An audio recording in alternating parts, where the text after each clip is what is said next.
Are these killer drones the future of warfare? An unidentified Russian suicide drone capable of identifying targets using artificial intelligence has been discovered in photographs taken during Ukraine's ongoing invasion. The Kubla, a lethal drone known as loitering munition and sold by Zala Aero, a subsidiary of the Russian armament corporation Kalashnikov, has recently been photographed and shared on Telegram and Twitter. The photographs appear to show a drone that appears to have crashed or been shot down. Welcome to Drone Zone, the channel that brings you the latest, most exciting news and info about drones. In today's video, we talk about Russia's advanced AI drones, so make sure to stay till the end of the video to know how these drones will eliminate humans' involvement in future wars. The sleek white drone with a wingspan of 1.2 meters resembles a miniature pilotless fighter plane. It's launched from a portable launch vehicle and has a range of up to 130 kilometers per hour for 30 minutes before crashing into a target and detonating a 3-kilogram explosive. Zala Aero, which first demonstrated the Kubla at a Russian airshow in 2019, claims in its advertising materials that it has intelligent detection and recognition of objects by class and kind in real time. Because there is no evidence that Russia is employing drones in large numbers at this time, the drone itself may not have much of an impact on the direction of the war in Ukraine. However, its presence has raised concerns about the possibility that in the future, artificial intelligence will play a larger role in making fatal decisions.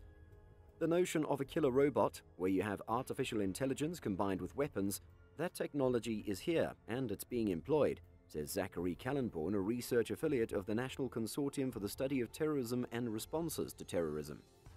Artificial intelligence advancements have made it easier to incorporate autonomy into weapon systems, raising the possibility that more capable systems will eventually be able to determine who to kill. According to a UN study released last year, a lethal drone with these capabilities could have been used to deliver devastating strikes against the Libyan civil war. The possibility that the drone was used in this manner in Ukraine is shrouded in mystery. According to Kallenborn, one of the challenges with autonomous weapons is determining whether full autonomy is deployed in a fatal environment. The authenticity of the Kubla photos is yet to be confirmed by official authorities, but the drone is thought to be a relatively new addition to Russia's military inventory.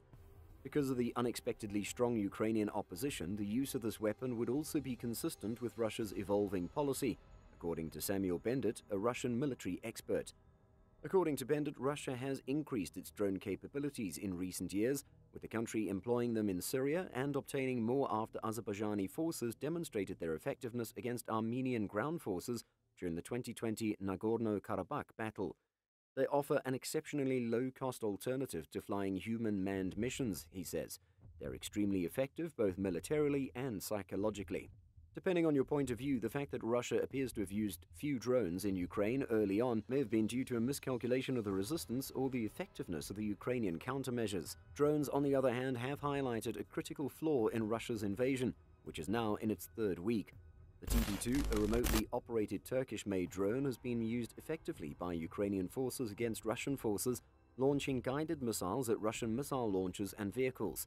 The paraglider-sized drone, operated by a small ground team, is slow and unable to defend itself, but it has proven effective in combating Russia's surprisingly weak air campaign. Also, your support by liking or subscribing is extremely effective in helping us make more videos. The Biden administration also announced that it would supply Ukraine with a small loitering munition known as Switchblade, which is manufactured in the United States.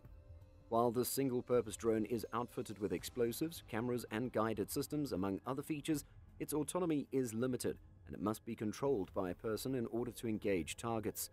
The question is whether Russia would deploy an AI-powered drone with advanced autonomy in such a chaotic environment, especially given the country's overall air policy, which appears to be disorganized. The Russian military and its capabilities are being put through their paces, Bendit claims, as a result of the conflict in Ukraine. If human ground forces with all of their advanced intelligence collection can't make sense of what's going on the ground, how can a drone? He added. Several other military experts have expressed skepticism about the capabilities of the alleged Kubla. According to Michael Horowitz, a University of Pennsylvania professor who studies military technology, while the companies that produce these loitering drones tout their autonomous features, often the autonomy involves flight corrections and maneuvering to hit a target identified by a human operator, not autonomy in the way the international community would define an autonomous weapon. Despite numerous uncertainties, the topic of artificial intelligence in weapon systems has recently been problematic, owing to the fact that the technology is quickly finding its way into many military systems, for example, to assist in the interpretation of information from sensors. The US military maintains that people should always make lethal decisions, but it also opposes a moratorium on the development of lethal decision-making technologies. Some argue that the introduction of the Kubla demonstrates that we're on a slippery slope toward increasing the use of artificial intelligence in weapons, which will eventually result in the removal of humans from the picture. According to MIT professor Max Tegmark, co-founder of the Future of Life Institute, an organization that campaigns against the proliferation of lethal autonomous weapons, we will see even more proliferation of such lethal autonomous weapons unless more Western nations start supporting a ban on them. Others, on the other hand, believe that the situation in Ukraine demonstrates how difficult it'll be to use powerful artificial intelligence and autonomy in the real world.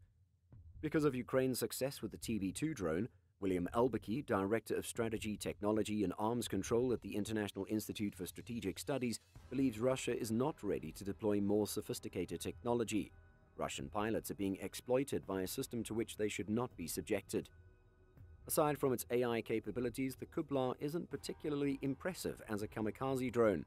The payload capacity of the Kubla is 3 kilograms or 6.61 pounds, the flight time is 30 minutes, and the top speed is 130 kilometers per hour or 80 miles per hour. Typically, the payload appears to be some kind of high explosive charge. The drone measures 47 inches wide by 37 inches long and stands 6.5 inches tall. The tiny unmanned aerial vehicle is designed for use against distant ground targets with a top speed of approximately 80 miles per hour, endurance of 30 minutes, and an explosive payload of 7 pounds. It's possible for loitering munitions to stay in place for up to 6 hours. They're also outfitted with sensors, allowing drones to find and attack targets on their own. In the 1980s, Israel Aircraft Industries developed the Harpy SEAD drone, and Northrop Grumman developed the AGM-136 Tacit Rainbow SEAD system for the United States Air Force, which was cancelled in 1991 after a $4 billion development program. The Kubla is a really precise and very effective weapon, and it is quite difficult to defend against with standard air defense systems, said Sergei Chemezov, CEO of Rostec, Russia's state-owned defense and high-technology corporation, at the IDEX show. According to him, it makes no difference how carefully disguised the target is, the bomb can still be delivered to its intended target. It can operate at high and low altitudes, regardless of hidden terrain. According to Zala Aero, the Kubla has several advantages, including excellent precision, hidden launch, noiselessness, and ease of use. Several governments are debating the implications of artificial intelligence and lethal autonomous weapon systems, prompting the introduction of the Kubla or laws. That's it for today's video. Let me know if you think AI does indeed have a place in modern warfare nowadays, or is it still far away from being an effective weapon? I hope you've enjoyed watching this video just like I've enjoyed making it, and make sure to comment with any future videos that you're interested in watching. I'll be seeing you all soon, but until then, watch this video to learn more about the Turkish Bayraktar drones used by the Ukrainian army. And as always, subscribe or crash.